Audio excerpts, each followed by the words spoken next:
हिंद दोस्तों, कैसे हो सब लोग। आई होप सब बढ़िया होगे। तो सबसे पहले तो वेलकम है आप सभी का अपने चैनल ऐतिहासिक दर्पण पे। और हम यहाँ पे डिस्कस करते हैं CDS की GS के बारे में। मेनली इंग्लिश के भी कुछ टॉपिक्स जो हैं कराए हैं। तो हम यहाँ पे टाइम वेस्ट नहीं करते हुए आज हम सीधे देखेंगे कि हमारा टॉपिक क्या है और हम क्या पढ़ने वाले हैं। तो आज का हमारा वीडियो का जो टॉपिक रहेगा वो रहेगा हमारा सबमरीन्स। अब सबमरीन्स को मैंने यहाँ पे टॉपिक क्यों रखा हुआ है, इसका रीज़न ये है क्योंकि सबमरीन्स से हर बार CDS FCAT के आप PYQs एनालिसिस करेंगे उसमें क्वेश्चन आता ही आता है।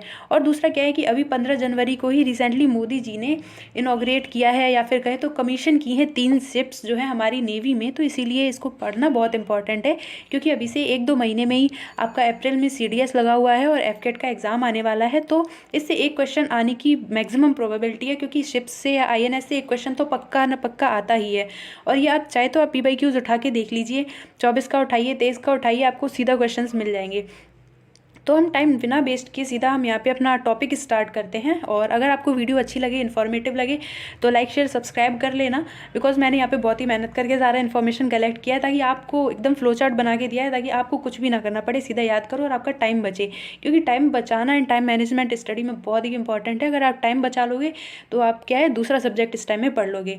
तो हम सीधा अपना टॉपिक स्टार्ट करते हैं। आज का टॉपिक है हमारा सबमरीन, जो कि बहुत ही इंपॉर्टेंट होने वाला है। तो सबसे पहले हम देखेंगे जो 3 शिप्स कमीशन की गई हैं उनमें से एक है नीलगिरी क्लास। इसको सबसे पहले इसलिए लिया है क्योंकि ये जो है इस कैटेगरी की पहली शिप है, पहली बात। और नीलगिरी क्लास क्यों कहते हैं हम, कोई शिप जैसे हमने देखा कलवरी क्लास, नीलगिरी क्लास, तो क्यों कहते हैं हम, इसका एक रीज़न ये है कि जो नेवी होती है उसमें जो किसी प्रोजेक्ट के तहत जो पहली शिप बनती है उसी सेम फीचर्स के साथ जो अदर शिप जो फॉलो ऑन शिप्स बनाई जाती हैं उनका नाम हम इसी के बेसिस पे रखते हैं। जैसे नीलगिरी अपने प्रोजेक्ट में पहली बनी है, अब इसके बाद जितनी भी 5-6 शिप्स बननी है इस प्रोजेक्ट के तहत उनको हम क्या कहेंगे, उनको हम कहेंगे नीलगिरी क्लास। ठीक है, तो ये चीज़ आपकी कंफर्म हो गई होगी। अब हम आगे चलते हैं। ये इमेज भी मैंने काफ़ी ढूंढ के लगाई है, देख लीजिए आप लोग। इस इमेज से क्या है, रिकॉल करना इजी होता है एग्जाम के टाइम पे। तो अब हम देखेंगे इसके फीचर्स क्या हैं। तो नीलगिरी के बारे में अगर हम बात करें तो सबसे पहले तो ये है अपना कि INS नीलगिरी में ये बनाई जो गई है, ये बनाई गई है हमारी प्रोजेक्ट, किस प्रोजेक्ट के तहत, तो ये हमारी बनाई गई है प्रोजेक्ट 17A के तहत, जो आपको यहाँ पे लिखा हुआ दिख रहा होगा। इसको मैं जूम कर देती हूँ ताकि आपको क्लियरली दिखे। तो ये जो हमारी एक मिनट, ये यहाँ पे लिखा हुआ है प्रोजेक्ट 17A के तहत बनाई गई। एक्चुअली ये ऊपर से नीचे चला जा रहा है तो विजुअल नहीं होता है जब मैं पेन ऑन कर रही हूँ। तो आप ये देख लीजिए, यहाँ पे मैंने ऊपर लिखा है ये बनाई किसके तहत गई है, ये बनाई गई है प्रोजेक्ट 17A के तहत। ठीक है, ये लिखा है और इसको हम कहेंगे नीलगिरी क्लास। ठीक है, क्या कहेंगे, नीलगिरी क्लास। अब इसके अंदर फॉलो ऑन शिप्स कौन सी बनेगी, नीलगिरी क्लास। तो ये तो जो है नीलगिरी हो गई पहली शिप। अब नीलगिरी क्लास कौन सी शिप्स को कहेंगे, तो नीलगिरी क्लास शिप्स हम कहेंगे इन्हें, ये जो नाम लिखे हुए हैं, क्योंकि नीलगिरी क्लास में पहली तो नीलगिरी बन गई है, बाकी कौन सी बनने वाली है, बाकी बनेगी हिमाद्री, फिर बनेगी तारागिरी, उदयगिरी, दूनागिरी और विंध्यगिरी। ये जो है हमारी 5 शिप्स और बनेंगी। तो ये पांचों शिप्स को हम नीलगिरी क्लास कंसीडर करेंगे। और जो नीलगिरी क्लास है, ये नीलगिरी जो शिप है ये 17A प्रोजेक्ट में 17A प्रोजेक्ट में पहली शिप बनी है। ठीक है, इतना याद हो गया। अब ये भाई हमारा हो गया क्या है, 17A प्रोजेक्ट है। तो अब प्रोजेक्ट 17A है। अब आपको पता होगा ABCD हम तब कनेक्ट करते हैं जब हम अमेंडमेंट करते हैं, एडिशनल चीज़ लाते हैं। तो ओरिजिनल क्या होगा, ओरिजिनल होगा 17। तो अगर ओरिजिनल 17 है तो ओरिजिनल 17 क्या था, इसके तहत क्या बना है, तो इसके तहत बनी थी शिवालिक क्लास शिप्स। ठीक है, शिवालिक क्लास शिप्स। अब ये जो हमारी जो प्रोजेक्ट 17 और 17A में बनाए गए हैं ये शिप्स कौन से हैं, ये बनाए गए हैं हमारे स्टील्थ फ्रिगेट। ये जितने भी हैं, शिवालिक क्लास हो गई, नीलगिरी क्लास हो गई, ये क्या है हमारे स्टील्थ फ्रिगेट शिप्स हैं। ठीक है, इमेज मैंने आपको दिखाई दी है तो आप उसको देख के समझ पाओगे कि कौन क्या है। ठीक है, इससे क्या है रिकॉल करने में बहुत ईजी पड़ेगा। तो अब हमने देख लिया कि प्रोजेक्ट 17A जो है ये नीलगिरी क्लास है और इसके अंदर बनने वाली हैं हिमाद्री, तारागिरी, उदयगिरी, दूनागिरी, विंध्यगिरी। कौन कौन सी है, मेरे साथ फटाफट रिकॉल कीजिए।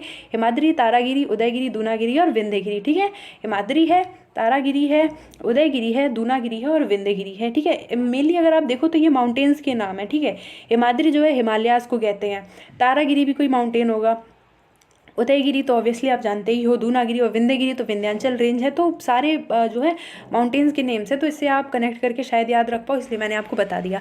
अब हमने देख लिया है कि प्रोजेक्ट 17A में नीलगिरी जो है बनाई गई है, नीलगिरी क्लास के अंदर ये शिप्स जो है हमारी बनने वाली हैं।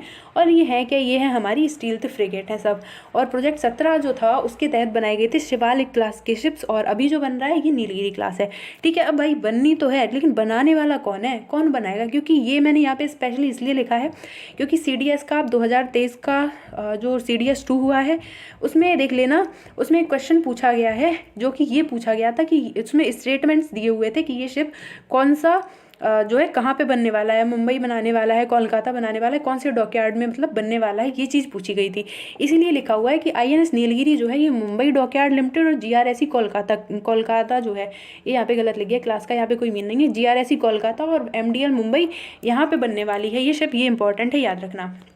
ठीक है, ये तो आपको समझ में आ गया। अब इसको मैं पेन को इधर पे कर देती हूँ, नहीं तो आपको ये विजिबल नहीं होगा। तो अब क्या है, ओह ये तो यही है। तो ये हमने देख लिया कि मुंबई डॉकयार्ड लिमिटेड और GRSE जो है हमारा इसके तहत बनने, GRSE जो है ये बनाने वाले हैं।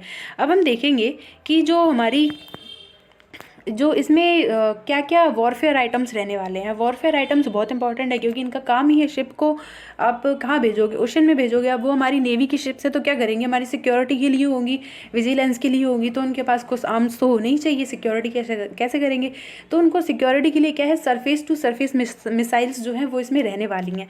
कौन सी मिसाइल्स रहने वाली हैं, सरफेस टू सरफेस मिसाइल्स रहने वाली हैं सबसे पहले, और उसके अलावा जो रहने वाली हैं वो सरफेस टू एयर मिसाइल्स हैं और सबमरीन वॉरफेयर जो भी है।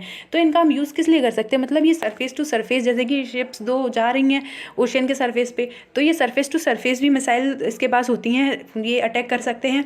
सरफेस से एयर से भी अगर चाहें तो एयर पे भी अटैक कर सकते हैं, यानी कि मान लो शिप ओशियन में जा रही है, कोई ऊपर से प्लेन विलेन आ गया तो उस पर ये अटैक कर सकते हैं। और सबमरीन वॉरफेयर यानी कि पानी के अंदर जाके अगर वॉर करना पड़े, क्योंकि क्या होता है कि सबमरीन्स जो होती हैं वो पानी के अंदर रहती हैं, तो कभी कभी अंदर जाके वॉर करना पड़ता है, क्योंकि अगर आपका एनिमी अगर पानी के अंदर है तो आप ऊपर से तो उसको नहीं कर सकते, वो नीचे से आके आपको उड़ा देगा, तो इसलिए क्या करना पड़ेगा, अंदर जाना पड़ेगा। तो सबमरीन वॉर, तो इसको हम तीनों वे में यूज़ कर सकते हैं, इसके पास तीनों तरह के आर्म्स रहते हैं। ठीक है, तो ये थी INS नीलगिरी के बारे में सारी इंपॉर्टेंट इन्फॉर्मेशंस। अब आगे की बात जो है अगली वीडियो में करेंगे, क्योंकि वीडियो ज़्यादा लंबा हो गया तो आई एम श्योर आप लोग देखने वाले नहीं हैं, तो इसीलिए वीडियो को छोटा रखते हुए मैं यहीं से आप सभी से बाय बाय करती हूँ। अगले वीडियो में हम आगे जो हमारी बची हुई 2 हैं उनके बारे में अच्छे से प्रॉपर नोट्स बना के देने वाले हैं। आप चाहो तो सीधा स्क्रीनशॉट लेके रख लो, या फिर आप, मैं तो ये सजेस्ट करूँगी कि पेन कॉपी लेके बैठना, पेपर में बस आपको क्या डायग्राम ही तो बस बनाना है, क्योंकि सारी इन्फॉर्मेशन तो मैंने अच्छे से फ्लो चार्ट बना के दिया, बस फ्लो चार्ट को आपको कॉपी पेस्ट करना है।